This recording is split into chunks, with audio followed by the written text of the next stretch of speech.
2000களில் நீங்கள் mobile phone பயன்படுத்தி இருந்தால் ஏர்செல் என்ற பெயரை மறக்க முடியாது. தமிழ்நாட்டில் எங்கு பார்த்தாலும் ஏர்செல் சிம். குறைந்த கட்டணம், நல்ல நெட்வொர்க், கல்லூரி மாணவர்களிடையே மிகப்பெரிய வரவேற்பு.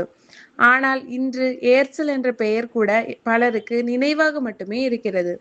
ஒரு காலத்தில் கோடிக்கணக்கான வாடிக்கையாளர்களை கொண்ட நிறுவனம் எப்படி முழுமையாக சரிந்தது? அதன் பின்னால் இருந்த உண்மையான காரணம் என்ன? இந்த வீடியோவில் ஏர்செல்லின் பிறப்பு முதல் வீழ்ச்சி வரை முழு கதையையும் பார்க்கலாம். ஏர்செல் 1999ஆம் ஆண்டு தமிழ்நாட்டில் தனது சேவையை தொடங்கியது. அந்த காலத்தில் மொபைல் போன் பயன்படுத்துவது ஒரு ஆடம்பரமாக இருந்தது. அழைப்பு கட்டணங்கள் அதிகம், போட்டியும் குறைவு. இந்த சூழலில் ஏர்செல் மலிவு விலையில் சேவைகளை வழங்கி விரைவில் மக்களின் நம்பிக்கையை பெற்றது. குறிப்பாக தமிழ்நாடு மற்றும் தென்னிந்தியாவில் ஏர்செல் மிக வேகமாக வளர்ந்தது. நல்ல சிக்னல், மலிவான ரீசார்ஜ், வாடிக்கையாளர் சேவை ஆகியவை அதன் வெற்றிக்கு முக்கிய காரணங்களாக அமைந்தன. சில ஆண்டுகளில் ஏர்செல் இந்தியாவின் முக்கிய தொலைத்தொடர்பு நிறுவனங்களில் ஒன்றாக மாறியது. ஏர்செல் தனது உச்சத்தில் கோடிக்கணக்கான வாடிக்கையாளர்களை கொண்டிருந்தது. புதிய நகரங்களில் சேவையை விரிவுபடுத்தியது.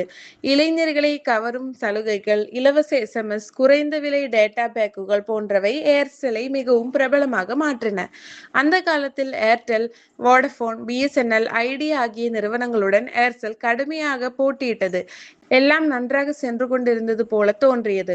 ஆனால் அந்த வெற்றிக்கு பின்னால் ஒரு பெரிய பிரச்சனை மெதுவாக உருவாகி கொண்டிருந்தது. 2005ஆம் ஆண்டு மலேசியாவை சேர்ந்த மேக்சிஸ் கம்யூனிகேஷன் நிறுவனம் ஏர்செல்லின் பெரும் பங்கு முதலீடு செய்தது. இதனால் ஏர்செல்லுக்கு அதிக முதலீடு கிடைத்தது. நாடு முழுவதும் தனது சேவையை விரிவுபடுத்தும் வாய்ப்பும் உருவானது. புதிய மொபைல் டவர்கள், புதிய வாடிக்கையாளர்கள், புதிய மாநிலங்கள் என ஏர்செல் வேகமாக வளரத் தொடங்கியது.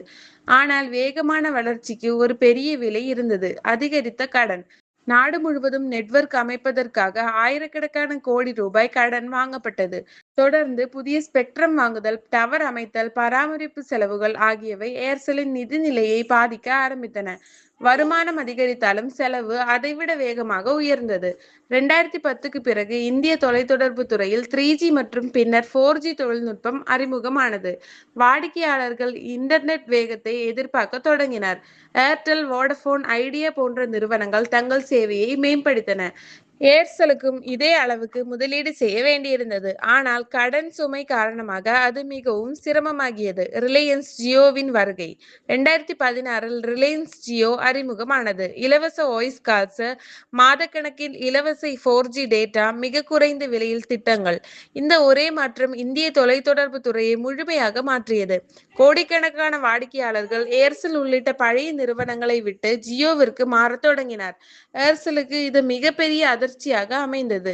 பண நெருக்கடி. வாடிக்கையாளர்கள் குறைந்தனர், வருமானம் குறைந்தது, கடன் திருப்பிச் செலுத்த முடியவில்லை.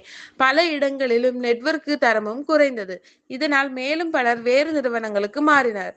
2018ஆம் ஆண்டு ஏர்செல் திவால் பாதுகாப்பு கோரி நீதிமன்றத்தை அணுகியது. அதன் பிறகு அதன் சேவைகள் படிப்படியாக நிறுத்தப்பட்டன. ஒரு காலத்தில் தமிழ்நாட்டின் மிகவும் பிரபலமான மொபைல் நெட்வொர்க் வரலாற்றில் ஒரு பகுதியாக மாறியது. ஏர்செல் நமக்கு கற்றுக் கொடுக்கும் பாடங்கள். வேகமாக வளர்வது மட்டும் போதாது, அதிக கடன் எப்போதும் ஆபத்தானது. தொழில்நுட்ப மாற்றத்தை உடனே ஏற்றுக்கொள்ள வேண்டும். வாடிக்கையாளர்களின் தேவைகள் மாறும்போது நிறுவனமும் மாற வேண்டும். போட்டியை ஒருபோதும் குறைத்து மதிப்பிடக்கூடாது. ஏர்செல் தோல்வி அடைந்தாலும் இந்திய தொலைத்தொடர்பு வரலாற்றில் அதன் இடம் மறக்க முடியாதது. ஒரு காலத்தில் லட்சக்கணக்கான மக்களை இணைத்த நிறுவனம் தவறான நிதி முடிவுகள், கடுமையான போட்டி மற்றும் தொழில்நுட்ப மாற்றங்களை சமாளிக்க முடியாததால் மறைந்து போனது. இந்த கதை ஒரு நிறுவனத்தின் தோல்வி மட்டுமல்ல, எந்த தொழிலுக்கும் பொருந்தக்கூடிய ஒரு முக்கியமான பாடமாகும். இந்த வீடியோ உங்களுக்கு பிடித்திருந்தால் லைக் செய்யுங்கள், கமெண்டில் உங்கள் நினைவுகளை பகிருங்கள். மேலும் இது போன்ற பிசினஸ் ஸ்டோரி வீடியோக்களுக்கு சப்ஸ்கிரைப் செய்ய மறக்காதீர்கள். நன்றி.